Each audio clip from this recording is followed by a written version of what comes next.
मेरा गांव है वो तो दुनिया ने देखा है, हमारे लोग भी देखते हैं। एक मन में जिज्ञासा थी कि एक धामटा गांव बहुत दूर है, देवा गांव से 1.5 किलोमीटर की दूरी पर है और सड़क से ज़्यादा दूर नहीं है। एक विशाल तालाब है, तालाब के किनारे एक स्तंभ लगा हुआ है, तीर्थ स्तंभ। हम जैसे ही धामटा गांव में प्रवेश करते हैं तो बड़े विशाल मकान तो नहीं है, लेकिन पत्थरों की ढेरियाँ हैं। कुछ मकान मिट्टी में दबे हुए हैं और मकान के इस गांव के किनारे और तालाब के किनारे दोनों के बीच में हनुमान जी का पालीवालों के समय का मंदिर है। हमने दर्शन भी किए थे और आपको वहां लेकर भी गए थे। हम जो धामटा गांव पहुंचे वहां हमें एक पहचान के रूप में छतरी अवश्य मिली है और ये पालीवालों के समय की है। इसके छतरी को देखते ऐसा लगता है ऐसा ही भव्य हमारा धामटा गांव रहा होगा, क्योंकि कैलाश जी, पंडित शिवनारायण जी पालीवाल जो आए थे तो उन्होंने अपने जो इतिहास लिखा था ना 13, 14, 15, हाँ, पंडित शिवनारायण जी पालीवाल ने कैलाश जी जो अपना इतिहास लिखा था ना, हाँ, उसमें ये लिखा है कि जब 100 साल पहले पंडित शिवनारायण जी पालीवाल आए थे तो उनका ये कहना था कि उन्होंने खुद ने देखा था इस धामटा गांव में 70-80 मकान थे, बहुत ही विशाल, 7-8 फीट ऊंचाई में कुर्सियां थी, उसकी कलात्मक थे, जैसे आपको छतरी दिख रही है वैसे ही भव्य और कलात्मक। यहाँ पर एक मंदिर था, 3 तालाब थे, बीच के करीब ऐसी छतरियाँ थी, कुछ देवलियाँ थी।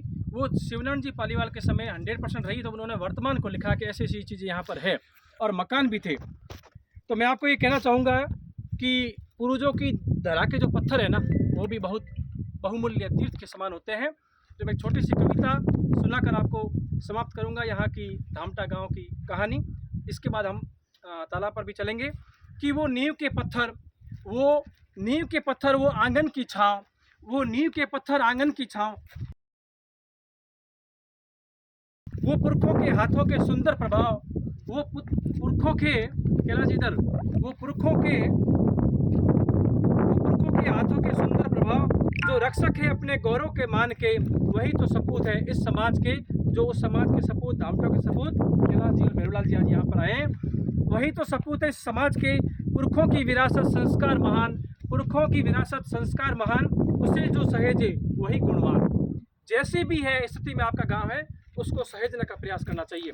वो खंडर नहीं कैलाश जी, वो खंडर नहीं, इतिहास की गूंज है, उनमें छुपी संस्कारों की पूंज है, उनमें छुपी संस्कारों की पूंज है। कभी ऊंची हवेलियों के दीवारों को देखो, कभी माथे से उन गलियों की धूल को फेंको।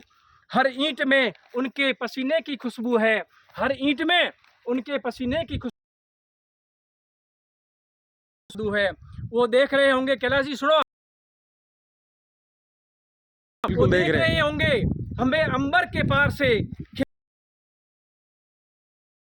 के दर्शन, धरोहर के दर्शन, श्रद्धा का तर्पण है सच्चे सपूत का यही, जड़ों की गहराइयों को जिसने सींचा है तुम्हारी आज की द्वार पर, शीश झुकाएं पूर्वजों के उपहार पर। संतान सपूत वही है जो कुल के कौरव को बढ़ाए, धरोहर के सम्मान को बताए। आज हम जो यहाँ पर आए हैं ना, ये ऐसे ही नहीं है रहे, कहाँ से आए, हमारे पूर्वजों ने क्या लोग, हमारे प्रति जो इज्जत है, सम्मान है, उनका गौरव कैसा रहेगा जानना चाहिए। मैं अपील करूंगा